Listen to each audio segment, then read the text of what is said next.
Hello friends, how are you? It's been a while since my last video, but it's my 2 years anniversary today, so I want to check in and mark the occasion. And that's why I'm in the bedroom, because it's a Sunday and my house is full, and I wanted to do this later on in the week when I've got the house to myself. But I got such a manic week that I know if I didn't come and do it now, I wouldn't do it at all. So around this time 2 years ago, I was just waking up from RNY in St Mary's Hospital, Paddington, and that was the beginning. So I'm just going to do a quick update of a couple of things that has happened since my last video and give you the numbers, and then I want to talk about what kind of headspace that I'm in and how my eating disorder is kind of taking over, maybe a bit of my depression as well. So if that's kind of something that you're not really interested in, or you're thinking that I'm ungrateful or something, maybe that'd be where you want to cut off. So since my last video, both me and my husband are back at work. Yay! I've been back 4 months and he's been back 6 weeks. So that he's back part-time and he's gradually going to work up to going back full-time.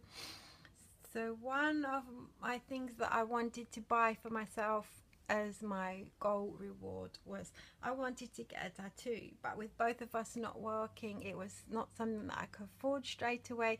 So I was waiting for some compensation money that I was owed to come in, which took like 2 years. I can't believe it took so long. But it finally come in and I got my tattoo on July the 15th, which I absolutely adore. I love it.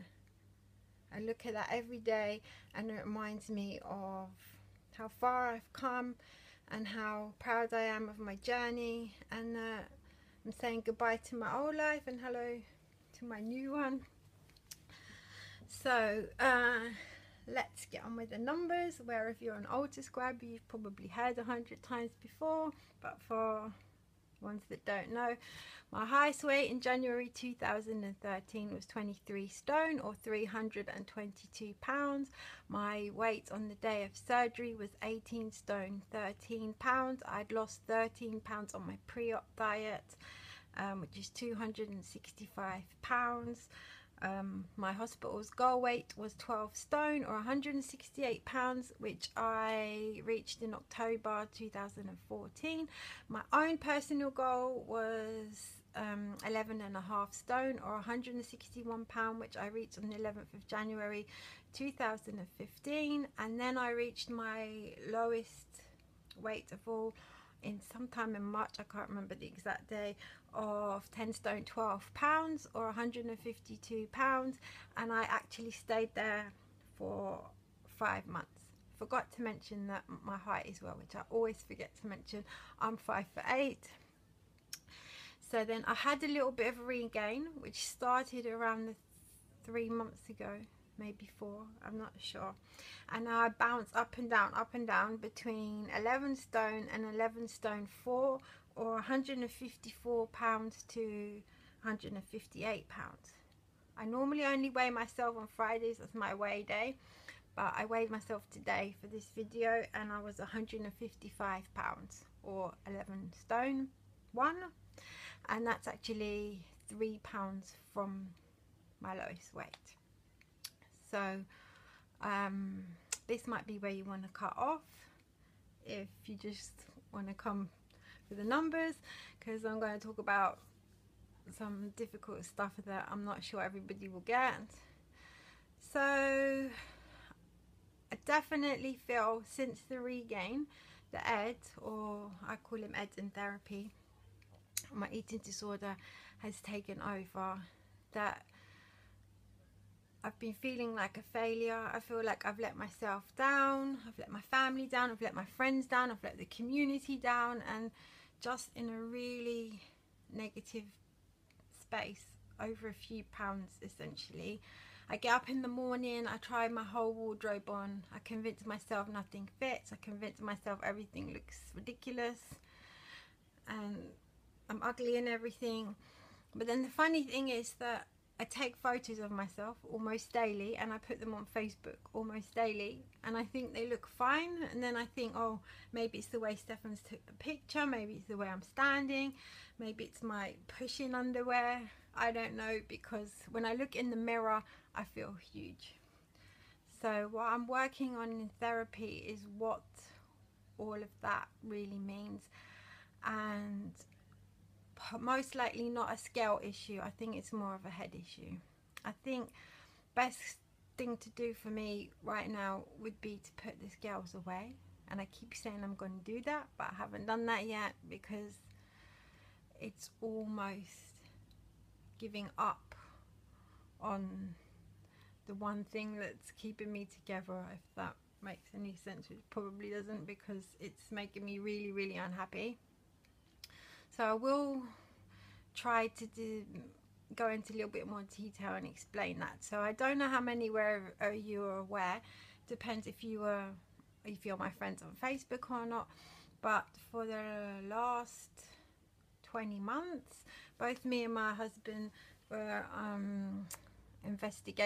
being investigated from social services, and it was quite a dire time.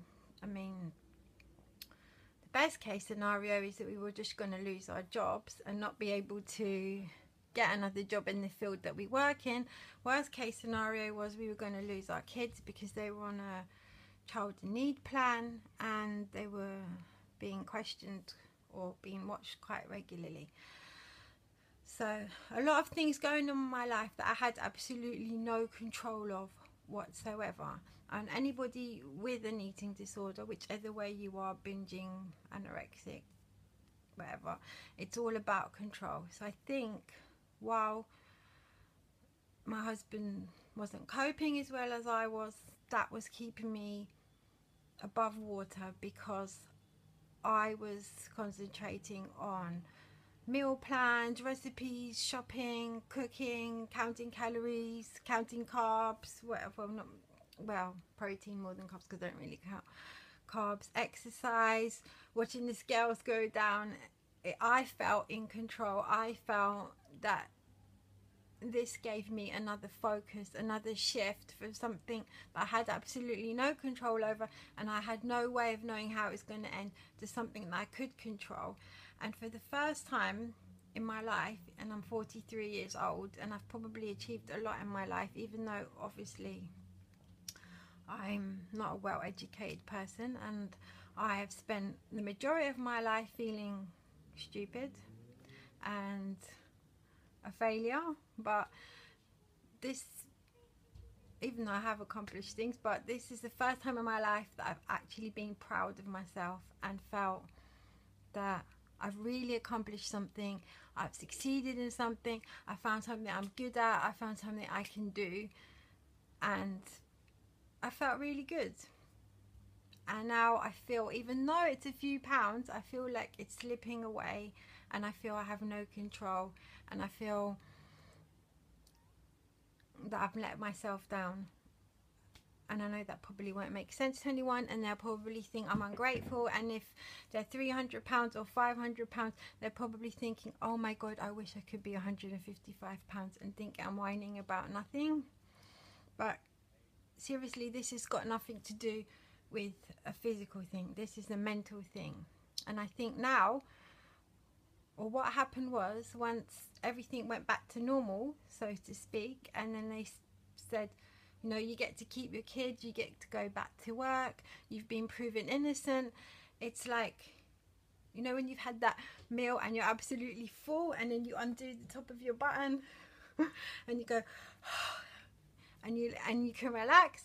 I think that's what happened to me. I thought, it's all over, I can relax, and then maybe I relaxed too much and I gained a couple of pounds, and now my way of controlling the situation is to go in the complete reverse. So in 4 months, I've been back at work 4 months, my routine has changed 3 times.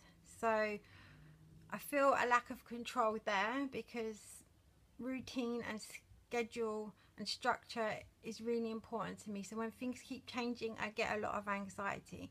My husband's really unhappy about going back to work because he's business support to the social workers. So he's actually in the office with the people that investigated. He has to talk to them, deal with them, see them every day, and he goes to work with all this anger, and he goes to work with all this feelings he wants to kill everybody, basically. And there's a lot of anxiety there, and I'm the one that's trying to keep him calm and saying, you know, you've got to let go of it, you can't hold on to that. So even though I'm not feeling like that because I don't actually work, even though my boss is a social worker, but I don't actually work with them. I work with special needs children, and I only have to see my boss once every 6 weeks. So I have no real dealings with them, and I absolutely love my job. My job makes me really happy, and I find a lot of joy in it. It's just the constant routine changing, but for me it's easier, like before, to shift focus. Instead of dealing with the anxiety of what's going on, because people are not understanding, because they all think my life has got back to normal, so I should be happy. It's easier for me to go, I've gained a couple of pounds, I am so fat, I am huge, and shift all my focus on that.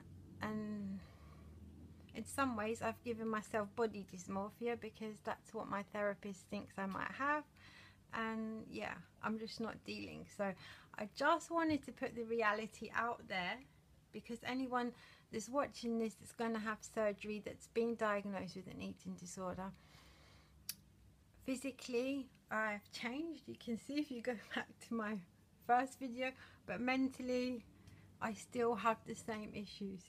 Ed is still with me every day. I think the last 3 months it's been worse than the prior 21 months, but it's still there, and I found that really hard to talk about without crying, but I managed to get to the end, and I'm at 12 minutes now, and I hope that you all haven't switched off.